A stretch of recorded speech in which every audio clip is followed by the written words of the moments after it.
We are going to begin this hour in Georgia with the latest developments in the case against former President Trump related to his efforts to stay in power after he lost the 2020 election. Some of his co-defendants have already surrendered. Trump wrote on social media this morning, quote, "Nobody has ever fought for election integrity like Donald J. Trump, like President Donald J. Trump. For doing so, I will proudly be arrested tomorrow afternoon in Georgia." Nikole Killion is following this for us from Atlanta. Good morning, Nikole. Good morning. CBS News has learned Rudy Giuliani is expected here in Georgia today. He will be accompanied by former New York Police Commissioner Bernard Kerik. A lawyer for Giuliani is expected to meet with the district attorney, and he could turn himself in here at the Fulton County Jail as soon as today. Overnight, the Fulton County Sheriff's Office released the first mugshots of two of former President Trump's co-defendants in the sprawling criminal case in Georgia surrounding the alleged effort to change the state's results after President Joe Biden won the 2020 election. Scott Hall, a Georgia bail bondsman, is facing 7 counts, including conspiracy to commit election fraud. John Eastman, one of the alleged architects of the former president's strategy to use false electors, was also booked and released Tuesday.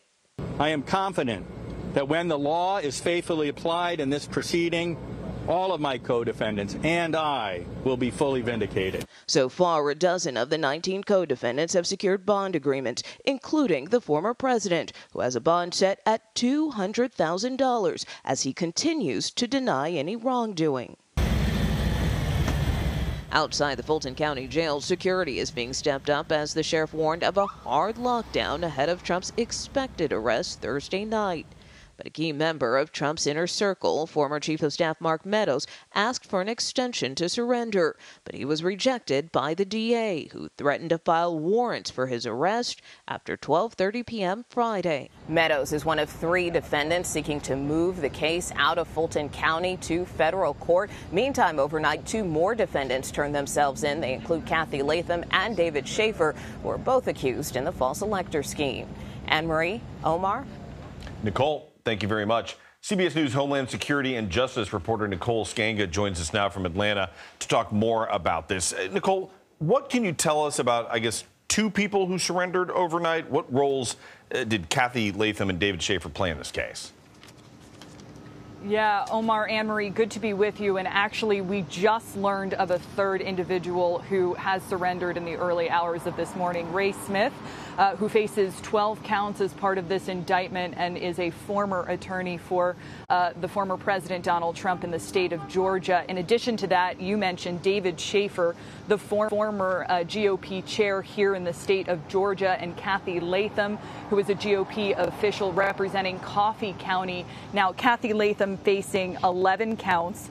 She is accused of participating in a breach of voting equipment in Coffee County. In addition, both Schaefer and Latham part of that alternate or fake slate of electors that met in December 2020 in an effort to thwart Joe Biden's victory here in the state of Georgia. Now, the 2 of them both posting $75,000 worth of jail, appearing in the early hours here at the Fulton County Jail. And we've already started to see an uptick in the security presence here. You can see County Sheriff's Office has some vehicles parked behind me. We expect to see more Secret Service personnel as well as Atlanta PD in the coming days and hours, particularly ahead of the former president's arrival tomorrow. So, Nikole, I want to ask you about some developments in another case, the classified documents case. There's a Mar-a-Lago employee. He's an IT employee. He had initially sort of aligned himself with the former president, but it looks like he's retracting some of his testimony. Can you tell us a little bit more about that? Yeah, Anne-Marie Taveras, who is a former IT employee at Mar-a-Lago. This is concerning that federal case in Florida concerning the former president's handling or mishandling, rather, of classified documents at his Florida home. Now, Taveras, just weeks after receiving a target letter from special counsel Jack Smith, seems to be changing his story. He met with federal prosecutors initially in March of 2023, and at that time, he denied any knowledge or contacts or conversations regarding the security footage at Mar-a-Lago. He has since retracted that false testimony, and according to the special counsel. His new testimony implicates former President Donald Trump in the deleting of that camera footage, as well as two Trump aides, Walt Nauta, as well as Carlos de Oliveira. And so we expect this IT employee, Taveras, to be an important witness in the federal case there in Florida.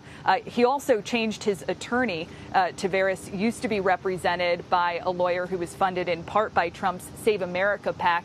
He is now being represented by a public defender.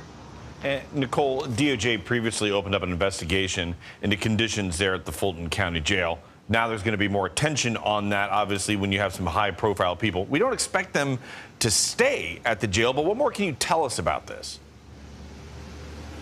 Yeah, Omar, it's such a good point. We don't expect the former president to be taken into custody. And in fact, we believe his processing, we're told by senior law enforcement officials, will take less than an hour.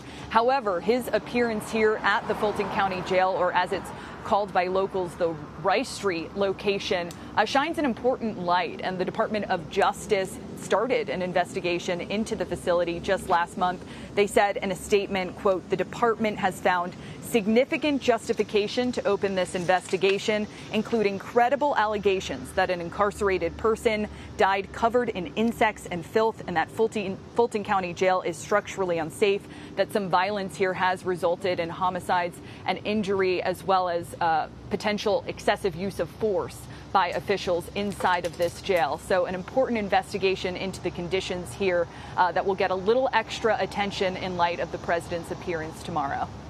All right, Nicole, thank you so much. Thank you. So, as you probably know by now, Donald Trump is expected to skip tonight's first Republican primary debate. But 8 other candidates will be on the stage in Milwaukee, and they're all way behind the former president in the polls, despite months of campaigning. CBS News chief election and campaign correspondent Robert Costa has more on what to expect tonight. Bob, good morning. Good morning. Good to be with both of you from here in Milwaukee. It is debate day, and the stakes are high for so many of these contenders on stage. In recent days, I've spoken to several candidates privately and their top advisors, and they say that tonight will be a balancing act. They want to have a breakthrough moment where they can come across as a viable alternative to Trump. At the same time, they do not want to alienate Trump or his supporters. The final touches are being put in place, and the Republican presidential candidates are getting ready for tonight's debate. Let's go! Thank you, my man. Holding prep sessions with advisors and rallying their supporters. USA. All right. USA, brother. Florida Governor Ron DeSantis, running second in the polls but hoping to close the gap with Trump, has taken aim at the frontrunner for being a no-show. Everybody should debate. Everybody has a responsibility to earn people's votes. But tonight might not be all about the former president and his 4 criminal indictments. A CBS News poll shows Republican voters want candidates to make the case for themselves instead of against Trump. And the top issues they want to hear about are plans to address inflation, violent crime, and illegal immigration. Still, former New Jersey Governor Chris Christie believes you have to go through Trump if you want to be the nominee, and has slammed Trump for skipping the debate. His voters are looking for authenticity. Now, like it or not, Donald Trump is authentic.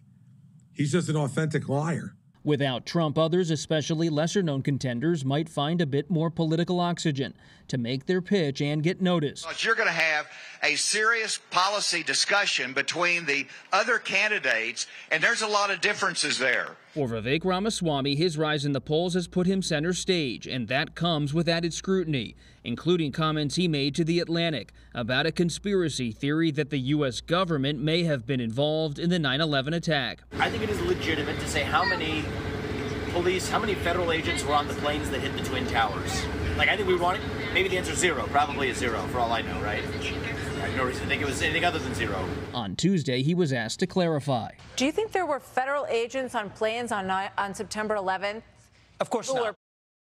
While Trump won't be here in Milwaukee, it won't be a low-key evening for the Trump campaign. A pre-recorded interview between Trump and Tucker Carlson, the former Fox News host, is expected to be posted online later today. And top Trump campaign officials are here in Milwaukee to mix it up and project confidence. And so is Donald Trump Jr., the former president's son. Anne Marie, Omar. All right, Bob, thank you.